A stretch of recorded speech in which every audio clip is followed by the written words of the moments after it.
आपल्या सहज सोप्या लेखनातनं सर्वसामान्यांना विज्ञानाची गोडी लावणारे ज्येष्ठ शास्त्रज्ञ लेखक डॉक्टर जयंत नारळीकर यांचे वृद्धापकाळाने निधन झाले.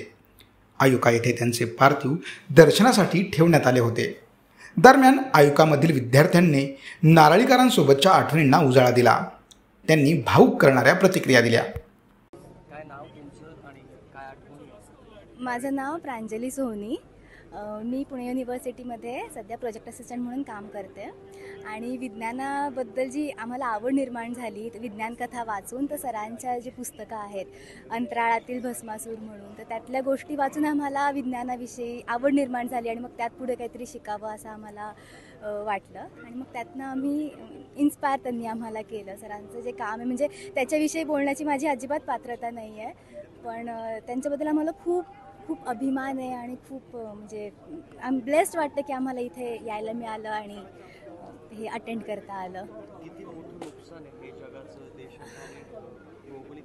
नक्कीच ना, म्हणजे नुकसान, पण मला असं वाटतं की त्यांनी जे काम केलं आहे की त्यातनं आपण शिकून आपल्याला काय करता येईल ते म्हणजे मला असं वाटतं की आपण जितकं जमेल तितकं विज्ञानाचा प्रसार आणि प्रचार आपण करावा. म्हणजे त्यांच्याकडनं त्यांची हीच आम्ही शिकवण घेतो असं मला वाटतंय.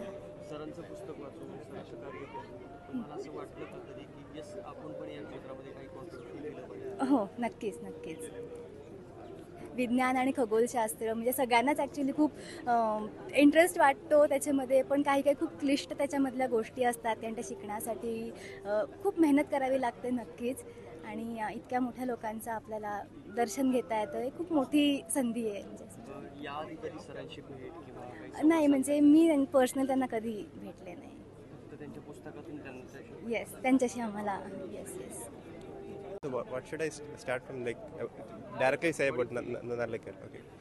Yeah, so this is a very sad moment to hear that the founder of Ayuka, where I am currently working, has passed away. So he has been a role model and he has been an inspiration for a lot of people. So my first encounter with Narlikar was when I had a short story or something to learn in English literature class in my schooling days, and it was, if I remember, the story was The Comet or something like that. And it was from then on I used to hear about this person, and his inspiration was mainly in he was a legend to us. He, along with Hoyle, had the Narlikar Hoyle alternate gravitational model, and he is one of the most eminent scientific astrophysicists of the country. So, and he was also a great science communicator. So I am very privileged to be part of Ayuka during the time when he was alive, and now that he's passed away, it's a very sad moment. It's a very sad day indeed. What is the memory about Ayuka? Yeah, so I haven't had much direct interaction with him. I have been able to attend a talk of his while before I was in Ayuka. So when I was studied MSc in CMS College, I was fortunate enough to attend a class of his, and then my memories were another way in which I consider myself lucky is that where I am currently working, my office space is just close to Narlikar's room. So we used to see him in between. He'll be brought to his office in a wheelchair. So we used to see him around. I took a photo of him once when he visited like that. And then he used to give these talks in National Science Day, things like that. And yeah, that's mostly my memory about Narlikar, personal memory. तुमचं नाव सांगा आणि तुम्ही आयुकामध्ये कधीपासून शिकता आणि काय आठवणी येतात? आज सर गेलेले थोड्या वेळात आणखी व्हिडिओ. माझं नाव स्वर्णिम शिर्के आहे. मी 2020ला इथे जॉईन झालो PhD रिसर्च ॲस्ट्रॉनॉमीमध्ये. आणि आयुका हे लहानपणापासूनच मला माहिती होतं. नारळीकरांमुळे पुण्यातच आहे, पुण्यामध्ये ऑलरेडी सगळ्यांना माहिती होती. आणि शाळेकडनं पण मी इथे SPM शाळामध्ये होतो, तर इथे व्हिजिट केलं होतं. तेव्हा नारळीकर सरांनी आम्हाला काही काही वेगवेगळे एक्सपेरिमेंट्स दाखवले होते. सो तेव्हापासून आयुका मला माहिती होतं. आणि त्याच्यानंतर मी फिजिक्समध्ये असल्यामुळे तसंच कंटिन्यू करत मला कळलं की इथे पण फिजिक्सचे स्टुडंट ॲस्ट्रॉनॉमीमध्ये घेतात. तर मी सरांची कधी भेट झाली किंवा बोलण्याची? मी इथे मध्ये व्हिजिट केलं होतं तेव्हा एकदा भेटलो होतो.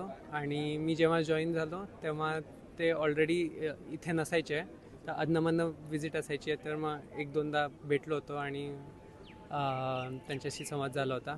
पण 2020 मध्ये असताना ते इथे रेग्युलरली इथे नसायचे, तर ते घरनं जेव्हा इथे यायचे तेव्हा दिसायचे. काय या संस्थेला शिस्त लावली सरांनी आणि काय आठवणी? आय थिंक जो कम्प्लीट जो डायरेक्शन आहे इन्स्टिट्यूटचा किंवा सायन्सचा इन जनरल या इन्स्टिट्यूटमध्ये आणि विज्ञान क्षेत्रात हे आय थिंक एक दिशा देणारी भूमिका त्यांनी घेतली होती. तुम्ही इथे बघाल की सगळे शास्त्रज्ञ आणि जे कोणी सायन्स जे नाही करत आहेत त्यांना पण त्याचं महत्त्व काय पहिलं तर, आणि हे का करायला पाहिजे. कारण भारतात तेवढा अवेअरनेस सायन्समध्ये नव्हता. बाकीचं जसं आपलं इंजिनिअरिंग किंवा हे मेडिकल लोकांना माहिती असतं, पण सायन्स रिसर्च का महत्त्वाचं आहे.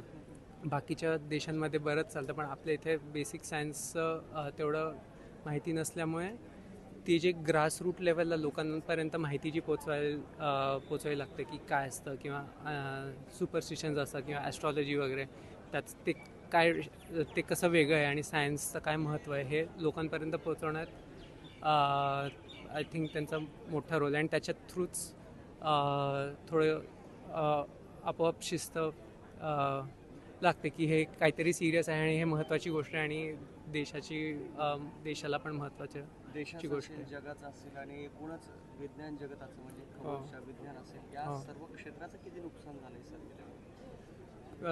खूप मोठं, कारण ते इन्स्पिरेशन आहेत लोकांसाठी.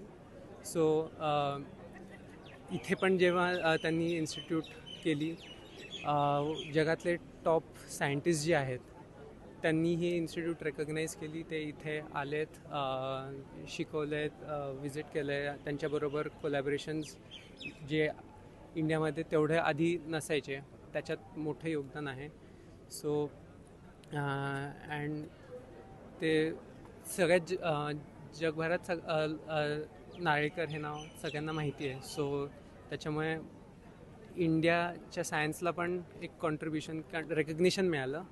कारण इकडे जे होतं ते आता बाहेरचे लोक पण फॉलो करतात की इथे काय सायन्स होणार. अँड ते खूप महत्त्वाचं असतं की तुम्हाला जेव्हा कॉन्ट्रीब्यूट करायचं असतं कुठल्या सायंटिफिक फील्डमध्ये, तर ही गोष्ट खूप महत्त्वाची आहे की कोण कोण तुमच्याकडे बघतं आहे, कोण कोण तुमचा सायन्स फॉलो करतं आहे.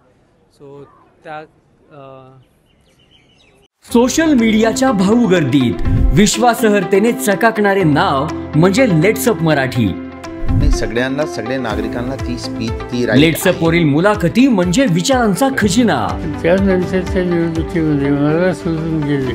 बातम्या केवळ वस्तुस्थिती सांगणाऱ्या, न प्रोपगंडा, फक्त जनतेचा अजेंडा. क्योंकि आने वाला कल जाने वाला है, जाने वाला कल आने वाला है. राजकारण, मनोरंजन असो की क्रीडा क्षेत्र, महाराष्ट्राची स्पंदने संवेदनशीलतेने टिपणारे माध्यम म्हणजे लेट्सअप मराठी.